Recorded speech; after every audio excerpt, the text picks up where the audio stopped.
Terima kasih atas kesempatannya. Selamat pagi dan salam sejahtera untuk kita semua. Assalamualaikum warahmatullahi wabarakatuh. Waalaikumsalam warahmatullahi wabarakatuh. Para teman-teman mahasiswa S2 Program Magister Ilmu Hukum Pasca Sarjana Fakultas Hukum Universitas Muria Kudus, pada hari ini yang berbahagia semuanya, kuliah perdata untuk sistem daring oleh Bapak Dr. Sukresno SHM Hum akan memberikan materi tentang teori hukum, tentang bab teori hukum dan sejarah hukum, tetapi pada pertemuan kali ini akan membahas tentang teori hukum terlebih dahulu. Dan selanjutnya, ini di sini terpampang di monitor 90 tahun kemudian Pak Dr. Sukresno kemungkinan akan mengikuti ini tadi wajibnya. Begitu ya Pak Dokter Ya, boleh ya.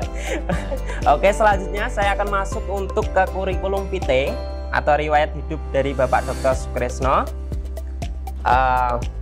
Pekerjaan sebagai dosen DPK pada Fakultas Hukum Universitas Muria Kudus, jabatan atau pangkat lektor kepala atau pembina utama muda golongan 4C, dan tempat tanggal lahir di Pati 1 Juni 1955, HP Mas, beralamat di Purwosari, Kabupaten Kudus, dan HP 081 325 730613.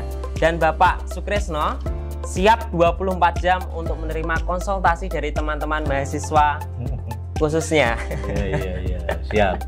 Dan selanjutnya untuk alamat email, di sini perlu teman-teman semuanya ketahui. Yang pertama sukresno54@gmail.com, ada juga yang sukresno@umk.ac.id. Kemudian di sini nama orang tua, ayah Haji Irfan almarhum, ibu Mas Ada almarhumah, nama istri Haji Fitrotun, nama anak yang pertama Novi Oktavikria, sarjana farmasi apoteker. Kedua, Naufal Irfani, sarjana hukum magister konotariatan. Yang ketiga, Norman Hidayat, sarjana hukum magister hukum. Keempat, Nurul Laila Febriani, sarjana farmasi apoteker. Dan yang terakhir, Nurdin Fuadi, sarjana hukum magister konotariatan. Konotariatan. Dan selanjutnya untuk riwayat pendidikan dari Bapak Dr. Sukresno. Jenjang SD dari SD Negeri Prawoto Sukolilo Pati, SLTP Negeri 1 Kudus, SMA Negeri 1 Kudus, dan program sarjana strata 1 lulusan dari Fakultas Hukum Unisula Semarang, dan lulusan program strata 2 dari Magister Ilmu Hukum Universitas Diponegoro, dan lulusan dari program strata 3 S3 program Doktor Ilmu Hukum Universitas Diponegoro Semarang. Dan selanjutnya untuk riwayat pekerjaan atau jabatan dari Bapak Dr. Sukresno, saya sampaikan sebagai tenaga pengajar Fakultas Hukum Strata 1 UMK Kudus, dan yang kedua pembantu dekan 3 Fakultas Hukum Universitas Muria Kudus, yang ketiga sebagai pembantu dekan 3 Fakultas Hukum Universitas Muria Kudus, dan yang keempat pembantu rektor 3 Universitas Muria Kudus, yang kelima sebagai tenaga pengajar program pasca sarjana S2 Ilmu Hukum, yang keenam sebagai konsultan notaris Kabupaten Jepara sampai dengan sekarang, yang ketujuh sebagai wakil dekan 3 kemahasiswaan, dan yang selanjutnya sebagai dekan Fakultas Hukum dari tahun 2015 sampai dengan tahun 2020. Terus selanjutnya sebagai ketua Yayasan Pembina Akbid Pemda Kudus. Selanjutnya sebagai ketua Koperasi Veteran atau Primkovri 20 Kabupaten Kudus, dan sebagai ketua Koperasi DHC 45 Kabupaten Kudus, dan juga pernah menjadi pengurus Koperasi Syariah Kudus hingga sekarang, dan juga sebagai pengurus DPC Organda Kabupaten Kudus, juga sebagai ketua Yayasan Pembina Yayasan Sunan Prawoto, dan selanjutnya sebagai ketua FKDM Kecamatan kota. Begitu nggih Bapak? Iya. Leres nggih? Nggih. Oke, itu tadi teman-teman sekilas seputar mengenai kurikulum vitae dari Bapak Dr. Sukresno. Kalau saya jabarkan terlalu banyak, nanti di situ tidak akan selesai-selesai teman-teman, karena banyak sekali riwayat pekerjaan dan riwayat apa saja yang sudah diikuti oleh Bapak Dr. Sukresno. Dan Bapak, apakah itu tadi sudah benar semua untuk kurikulum vitae-nya? Ya, terima kasih Mas Bagas. Beliau ini mahasiswa saya juga sebagai mahasiswa S2 Ilmu Hukum, dan kemarin barusan lulus ya, dia terbaik di Fakultas Hukum. Memang saya harus perkenalan karena saya tidak ikut dalam matrikulasi kuliah matrikulasi, sehingga saya perkenalkan saya. Dan yang penting di situ adalah nomor HP Pak Krisno, dicatat 24 jam. Tadi sudah disinggung. Siap Pak, ya, sudah 24 jam. Ya, saya akan memberikan konsultasi dan jawaban dari mahasiswa. Yang pertama, saya ucapkan selamat pada mahasiswa yang sudah diterima, karena mahasiswa S2 tahun ini tidak semuanya diterima ya, jadi sudah selektif. Oleh karena itu tentunya saudara berbahagia, dan banyak ngotot ya, mau pindah tidak bisa ya dari Untak itu. Baik, saudara sekalian, kalau tadi itu ada istilah istri satu ya, itu ada teman saya yang bilang, istrinya berapa Mas? Satu A, satu B, satu C. Maksudnya mereka juga tidak hanya satu ternyata. Ya. Ini tambah humoris supaya saudara itu kuliah itu tidak sepaneng ya. Gak usah khawatir. Ya. Di sini Pak Krisno wis dadi ya. Nanti hanya membuat makalah ya untuk teori dan sejarah hukum. Itu dulu materi itu untuk 2 mata kuliah. Teori hukum sendiri, sejarah hukum sendiri. Tapi untuk mempercepat proses, karena saudara nanti semester 3 sudah berhak untuk menyusun tesis. Dan susunan tesis kalau satu semester sudah selesai, saudara bisa lulus dengan 3 semester. Dan ini banyak yang dilakukan oleh kakak-kakak saudara. Baik, Mas Bagas bisa dilanjutkan? Ya, monggo silahkan. Baik teman-teman, ini tadi sudah sekilas mengenai sedikit kurikulum vitae dan pengalaman kerja yang sudah ditemui sampai sekarang ini oleh Bapak Dr. Sukresno. Melanjutkan untuk ke sesi selanjutnya, yaitu untuk materi mengenai teori hukum. Dan saya mau ada pertanyaan sedikit Bapak di sini. Adakah istilah lain Bapak daripada teori hukum ini tadi di dalam bab teori hukum? Baik Mas Bagas, terima kasih ya. Supaya kita menjelaskan secara runtut itu, Pak Krisno itu mau menjelaskan apa sih jane teori hukum dalam bukunya wis ono ya, sudah kita berikan ya. Kemudian sejarah hukum juga sudah ada. Nah, tinggal kita baca-baca, di situ ada evaluasi, silakan dijawab ya. Kemudian nanti saya beri tugas untuk membuat makalah, selesai. Tidak ada ujian ya Pak Krisno. Mengenai istilah lain, tapi sebelum ke istilah lain, saya akan menjelaskan bahwa saudara kemarin sudah S1 semua. Penelitiannya namanya skripsi, itu hanya mendeskripsikan apa yang saudara peroleh dari hasil penelitian. Bedanya dengan S2 itu dia harus ditambah adanya analisa hukumnya atau teori hukumnya. Itu di mana ini? Kalau S3 itu harus menemukan hukum baru. Jadi ada undang-undang, terus kita komentari, ini salah, ini seharusnya begini. Ini hasil dari penelitian.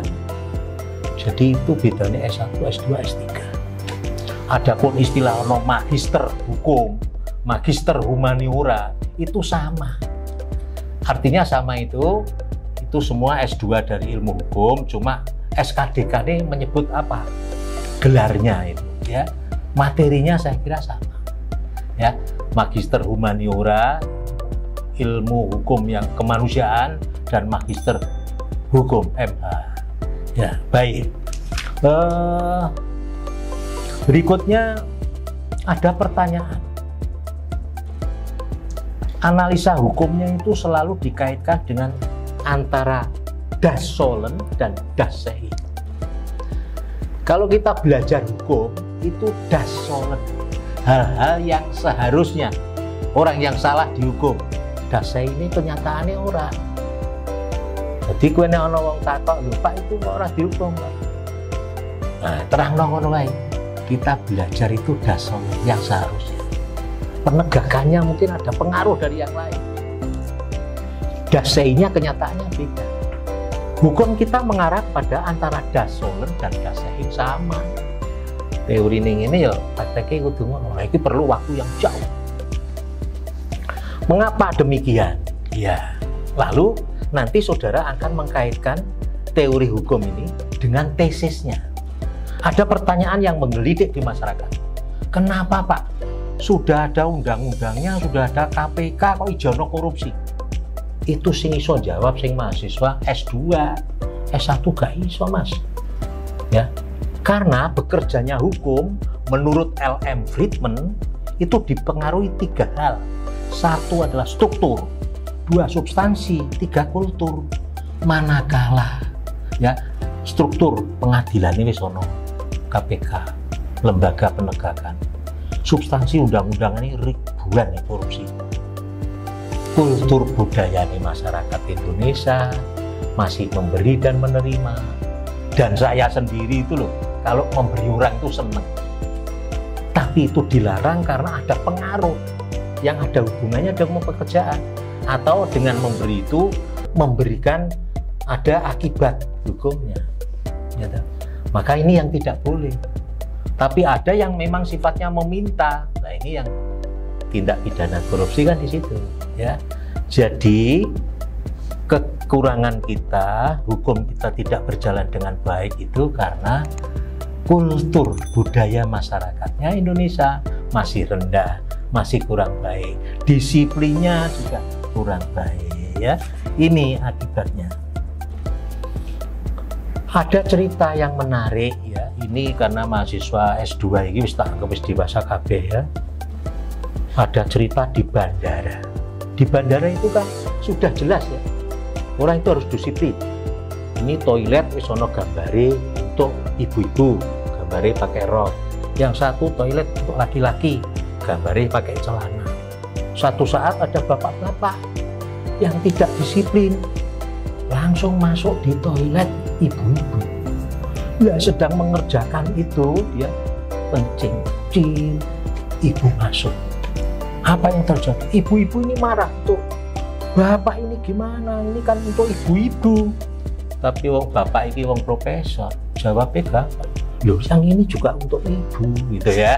Nah ini gue saja ya, supaya nanti saudara tidak sepaneng. Tidak usah khawatir, saudara saya anggap kalau mahasiswa dia tugas dikerjakan, mengikuti kuliah lulus. Belum pernah saya memberikan mahasiswa nilai tidak lulus di ilmu hukum. Dan rata-rata IP-nya di atas 3. Lebih gampang S2 daripada S1. S1 ya dosennya killer-killer, ya kan? Makanya saya beri semangat saudara. Pokoknya tekoe ngantuk-ngantuk sidik atau sekarang wong daring ya, nanti akan di absen itu. Bapak ini gimana? Ini kan untuk ibu-ibu. Nah, ini juga untuk ibu-ibu sih Pak. Bu kan. Nah, oke. Baik, saya akan menerangkan tadi Mas Bagas tentang istilah lain. Ya, jadi salah satu buku yang sering kita acu itu sejak dahulu menggunakan judul teori hukum, legal teori. Legal teori itu dikarang oleh M. Friedman, W. Friedman ya. Dan dalam bahasa Indonesia telah diterjemahkan oleh Muhammad Arifin, judulnya adalah Teori dan Filsafat Hukum. Jadi dekat sekali antara teori dan filsafat hukum. Ini semuanya adalah alat bantu untuk belajar ilmu hukum secara holistik.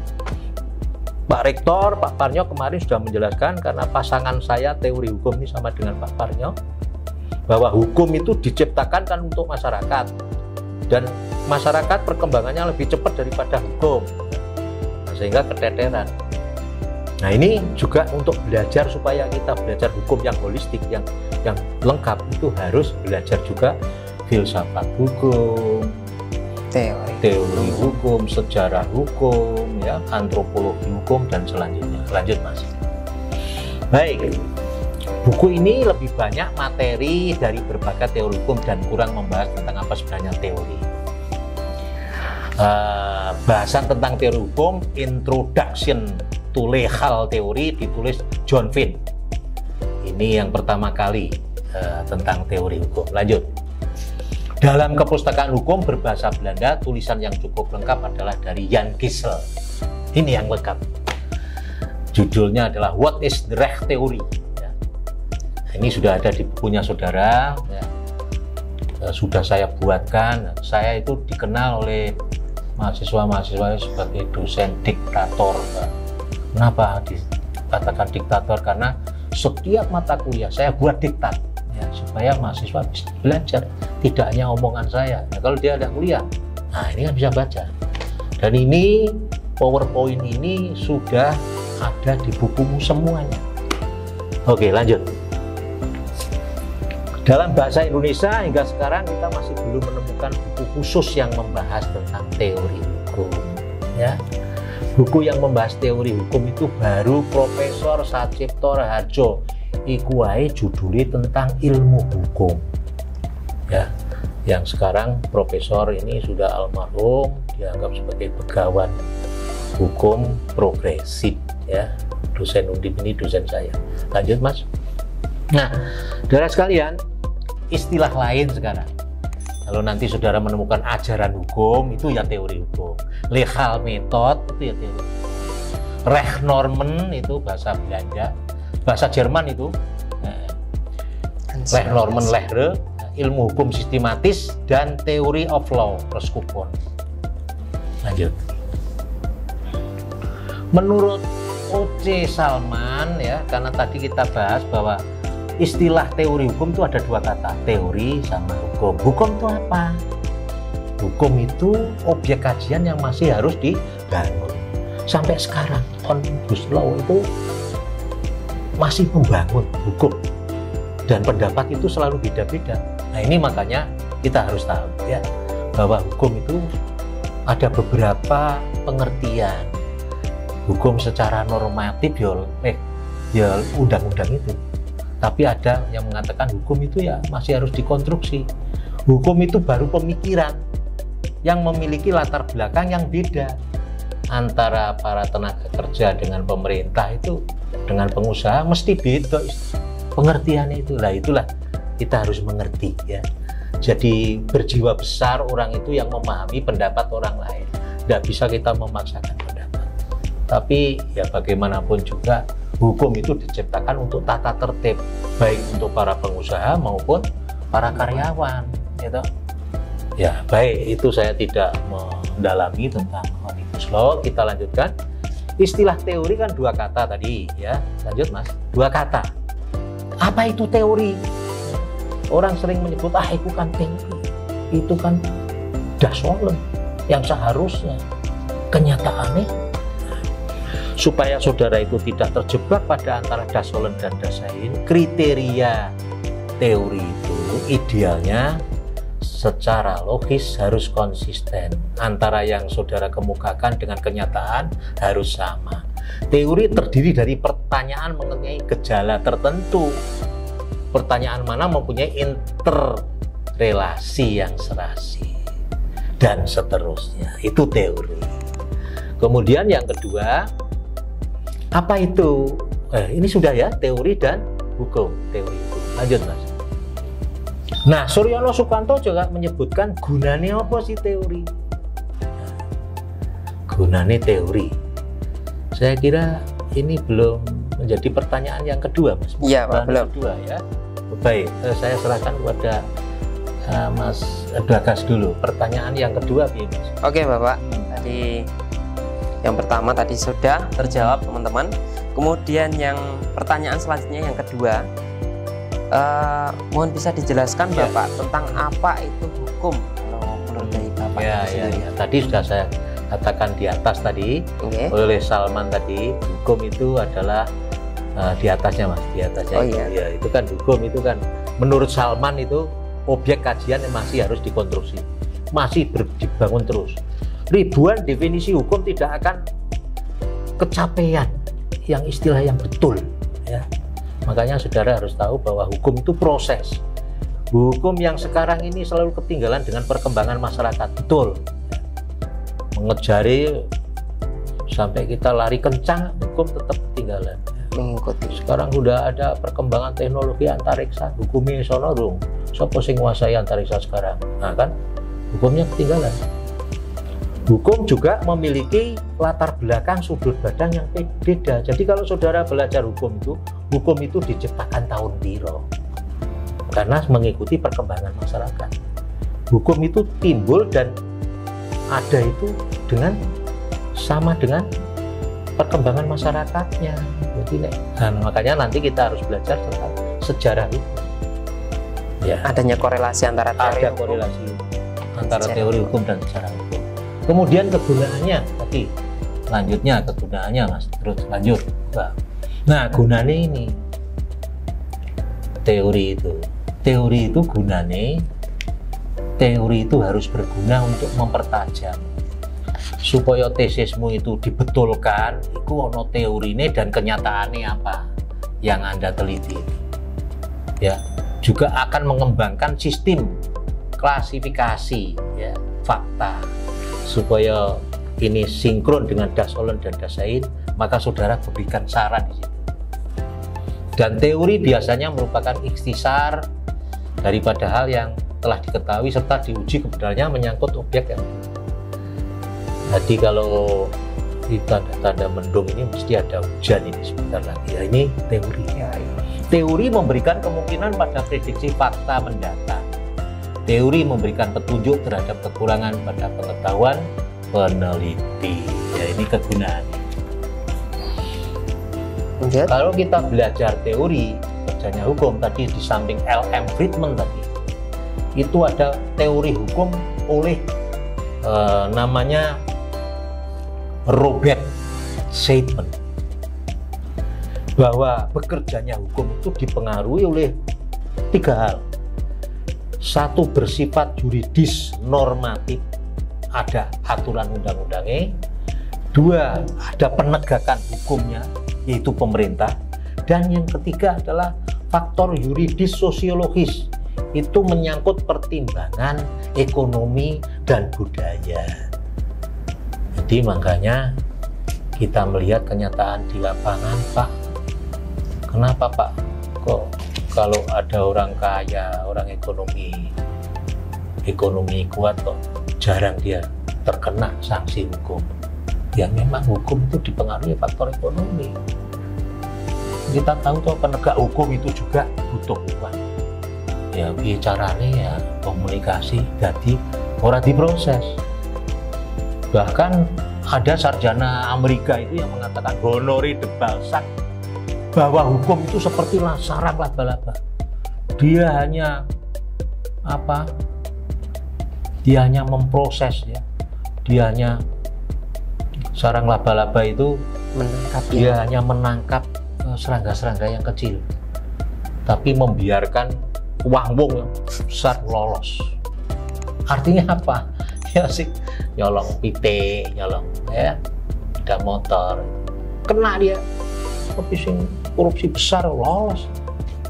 Itu sarjana Amerika. Kita belajar hukum itu jangan hanya normatif saja, ya. Nanti akan saya terangkan mengenai penafsiran hukum progresif. Nah, ini penting. Jadi itu penting pemikiran penafsiran yang ini wacana baru. Baik, Mas. Oke, Bapak. Masuk untuk ke pertanyaan yang ketiga selanjutnya. Mohon bisa dijelaskan tentang pengertian hukum secara garis besar, Bapak. Dan apa sih itu tujuan hukum secara umum maupun secara filosofisnya, Bapak? Baik. Pertanyaan yang bagus. Jadi ini nanti dievaluasi, ya. Mungkin di buku saudara ada pertanyaan, maka jawabannya di sini. Jadi secara garis besar pengertian hukum itu dikelompokkan menjadi 3 pengertian. Pengertian yang pertama, hukum dipandang sebagai nilai yang abstrak, ya, bersifat filosofi namanya. Hukum itu abstrak. Yang kedua, hukum dilihat dari peraturan. Ya. Hukum itu pasal-pasal itu. Ini yang disebut dengan normatif analisis. Nanti kalau saudara buat tesis, itu hanya 2 metode yang dikenal. Satu metode non-doktrinal, itu yuridis sosiologis, yuridis empiris. Dan yang satu lagi, doktrinal, itu yuridis normatif. Analisa hukumnya tidak pakai perlu wawancara. Yang ketiga adalah hukum yang dipahami sebagai sarana untuk mengatur masyarakat. Jadi hukum itu bisa menjadi sosial kontrol, ya, atau bisa menciptakan supaya masyarakat yang ini hukumnya dibuat. Seperti kita dulu yang paling getolnya KB, keluarga berencana, setiap PNS, ASN, anaknya 2 dibuat gitu. Supaya apa? Supaya anaknya ora akeh. Nah, selain lebih dari 2 orang dapat apa? Mas jaminan tunjangan gitu loh. Itu hukum sebagai sarana untuk mengatur masyarakat. Berikutnya. Kemudian secara umum tujuan hukum itu apa? Tujuan hukum ya supaya masyarakat itu tertib. Tapi beberapa istilah tujuan hukum, lanjut, bisa dikatakan bahwa secara filosofis hukum itu tujuannya adalah justisia utilitas, bertujuan menciptakan tata masyarakat tertib. Justisia komutativa, hukum adalah mendatangkan keseimbangan kepentingan manusia. Jadi tidak ada gap kaya dan miskin. Justisia distributiva, hukum memberikan hak dan tanggung jawab pada manusia menurut mutu dan jasanya. Bayarannya Pak Rektor ya lebih mahal daripada tukang batu, tukang Pak Bon kan. Itu namanya yuridisia, justisia distributif, sesuai dengan jasa. Justisia kreatif, hukum menjamin kebebasan manusia untuk mengembangkan dan menikmati daripada hak-hak mereka. Justisia vindicatia, itu hukum bertugas mematuhi sanksi kejahatan. Kenapa orang dihukum? Karena ya perbuatan mereka, bukan karena penegak hukum. Justisia legalitas, untuk menciptakan ketaatan pada undang-undang. Ini Mas Bagas. Iya Pak. Tadi secara filosofis tujuan hukum seperti itu. Terima kasih. Oke Bapak, mengenai pertanyaan ketiga tadi sudah terjawab teman-teman. Untuk selanjutnya Bapak, ini yang terakhir. Menurut Bapak, bagaimana teori hukum itu yang dikemukakan oleh Mowizen Bapak? Mowizen, baik-baik. Lanjut. Mowizen itu memang terus. Cek iki di nah iki wis. Mowizen itu ada 3 teori yang dikemukakan oleh Mowizen. Satu, teori sistem. Menurut Mowizen, ini orang Jerman, hukum itu harus dipahami sebagai latar belakang masyarakat seluas-luasnya. Tadi saya katakan teorinya Mowizen itu sama, hukum itu hidup karena berhubungan dengan masyarakatnya, yang tentunya masyarakat pada saat itu mempunyai harapan-harapan. Dengan cara tersebut kehidupan masyarakat bisa baik. Yang kedua, teori ajaran hukum fungsional, bahwa fungsi hukum dapat dipahami sebagai mengartikulasikan suatu hubungan yang tetap antara sejumlah variabel. Nah, variabelnya itu apa? B sama dengan FPE. Perilaku para yuridis, para hakim, para pembuat undang-undang, dan warga masyarakat itu sangat terpengaruh, sangat berhubungan satu sama lain. Dan yang terakhir, bahwa teori hukum politik oleh Profesor Weitoiter, ya, ini hukum itu sangat dipengaruhi oleh politik, proses politik. Hukum itu bukan gejala yang netral, hukum itu bukan bebas yang nilai, ya, tapi hukum itu dipengaruhi oleh siapa yang politik pada saat ini menang. Ya, PDIP yang menang dalam pemilu, ya dia yang mengatur dong, dia mempertahankan kekuasaannya. Jadi semua orang seperti itu. Makanya berlomba-lomba bagaimana politik ini dia memenangkan pada pemilu pemenangan sehingga dia nomor 1 akan mengatur masyarakat. Nah ini makanya sekarang ya,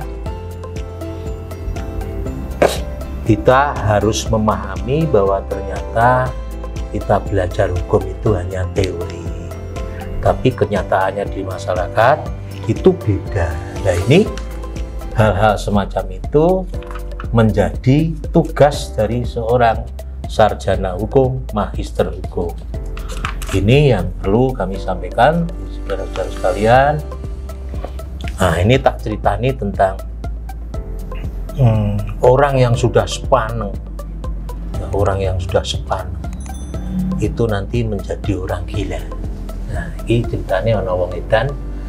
Wong edan itu dia itu gila pada main ketepel, main pelinteng itu zaman dulu. Jadi oleh orang tuanya, karena seorang laki-laki yang sudah dewasa tapi main gila ketepel, ya, main ketepel. Setiap orang yang ketemu dia pelinteng ini.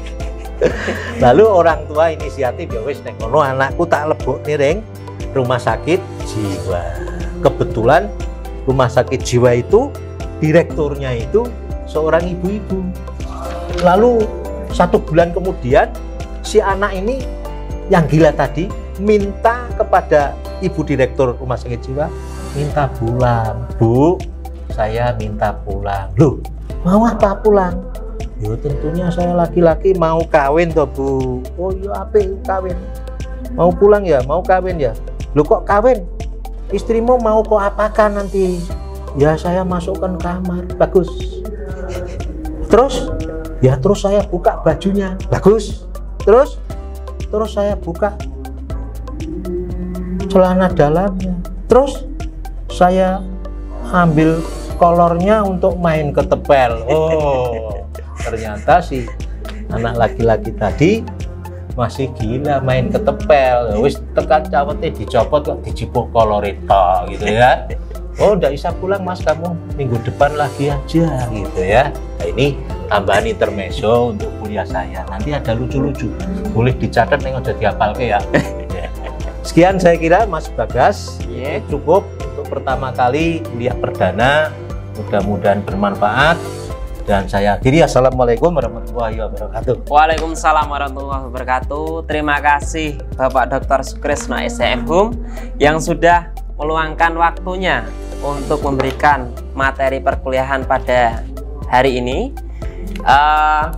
Mohon untuk apresiasi dari teman-teman semuanya. Tepuk tangan untuk Bapak Dr. Sukresno yang sudah menyampaikan materi.